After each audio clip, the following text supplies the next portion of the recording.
Today, we're discussing the second generation H9 diesel version. This model is equipped with a 240 diesel engine, which is a significant upgrade. I've been waiting a long time to test drive this particular vehicle. The 2.4T engine is something I've been very eager to experience. It represents a blend of power and efficiency that I find particularly appealing. This engine is a key highlight of the new H9 diesel. The exterior of this diesel version is very similar to the gasoline model. Initially, I thought there might be a 2.40T badge on the rear, but there isn't, so I won't go into too much detail about the exterior. However, let's talk about the optional features. The color is called limestone green, which has a matte finish. There are two grille options. The one we have today is chrome, but there's also a gray option, which I prefer. I think the gray car with the gray grille would look even better. Let's discuss some of the customization options available for this vehicle. The color you see here is called limestone green, and it features a unique matte finish that gives it a sophisticated look. Additionally, there are two different front grille designs to choose from. The model we're showcasing today has the chrome grille, but there's also a gray option that I personally find more appealing. I believe the gray grille complements the overall aesthetic of the vehicle, especially when paired with a gray exterior. Moving to the rear, the design is reminiscent of certain models, and it includes a full-size spare tire, which is essential for off-road adventures. There's an option to replace the spare tire with a small backpack, but it costs an extra 2,000 yuan. I don't think it's necessary. The full-size spare tire looks better. Let's open the tailgate. The trunk is quite spacious, unlike some other vehicles. The overall length of this model is considerable, and it's a 5-seater. The rear seats can be folded completely flat, and because the car is quite long, two people can comfortably lie down, making it suitable for use as a camper. This is a great feature for those who enjoy road trips or camping. Now, let's close the tailgate. This test vehicle doesn't have an electric tailgate, but it's a free option if you choose to add it.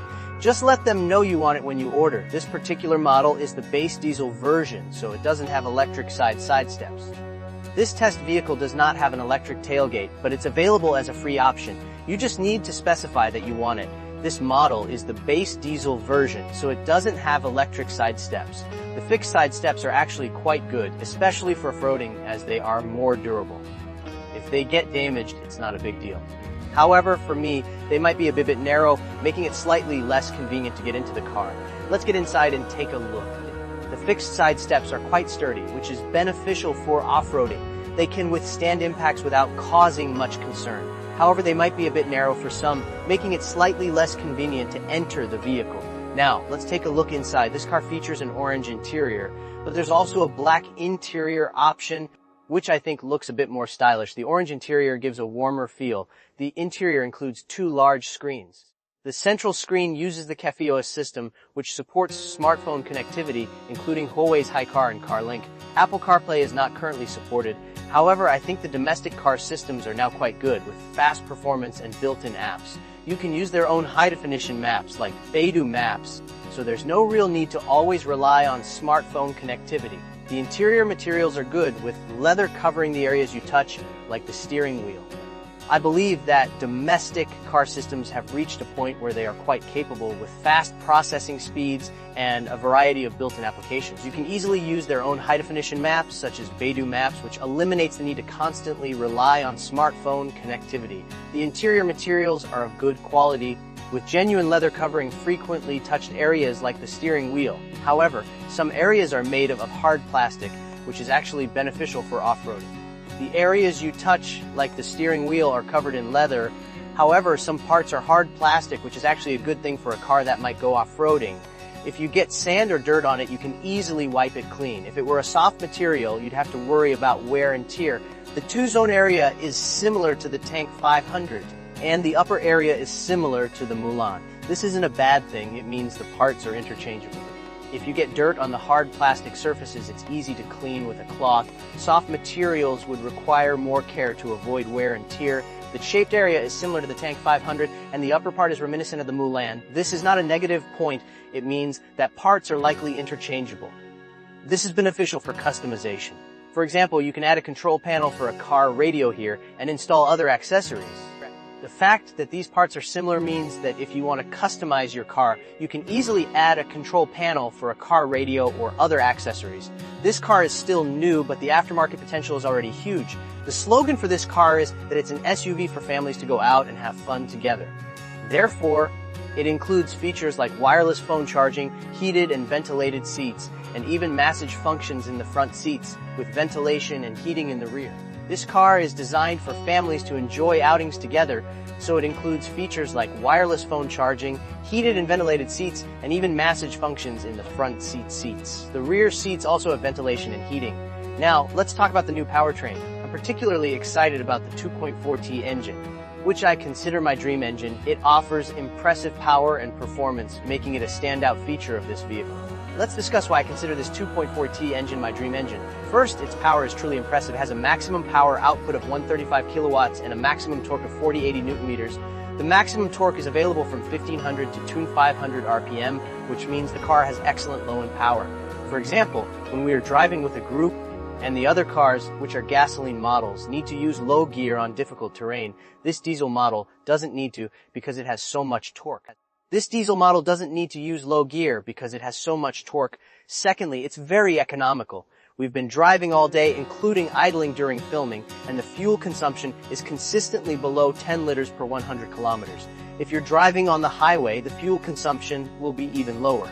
People who buy this car probably have children, and while they might not have cared about fuel consumption before, they will now. This engine offers a good balance of power and fuel efficiency. People who buy this car probably have children, and while they might not have cared about fuel consumption before, they will now.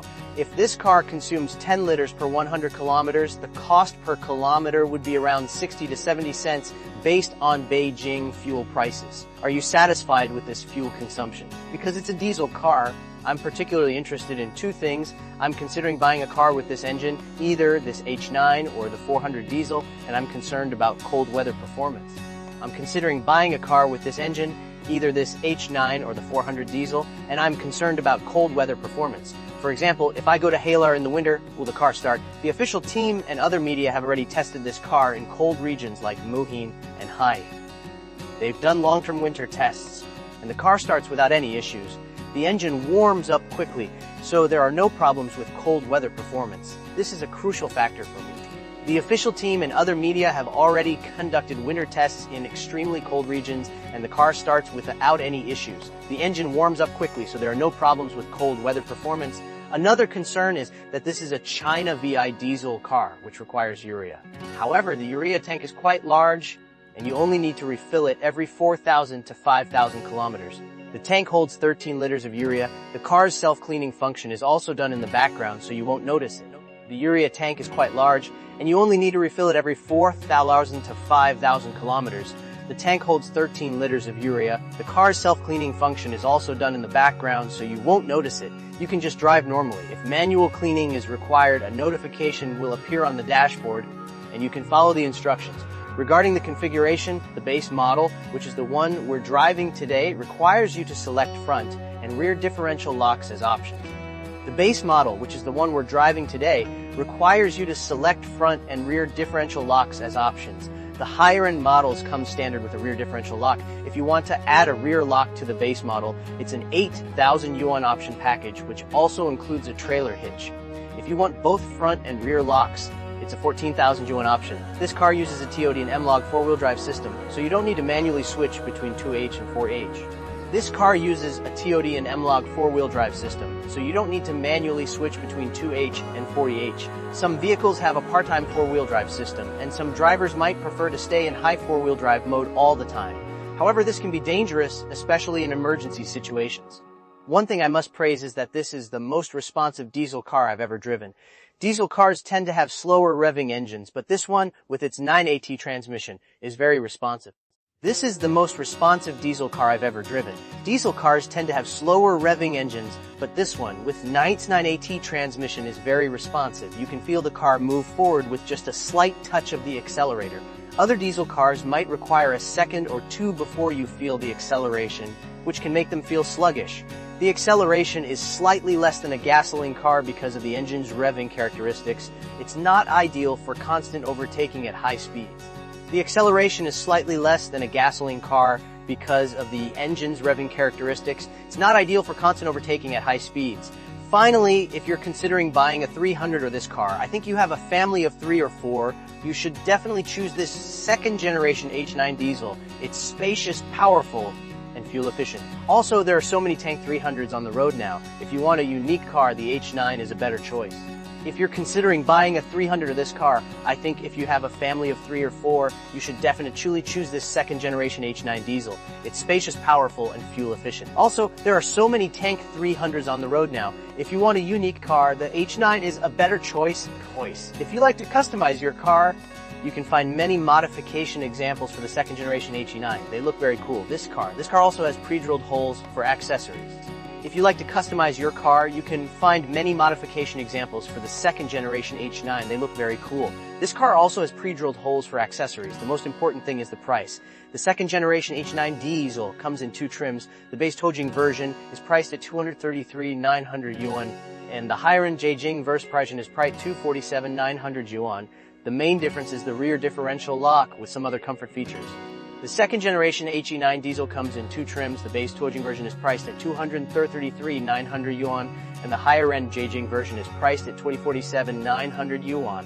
The main difference is the rear differential lock with some other comfort features. If you negotiate with the dealer, there may be limited time discounts.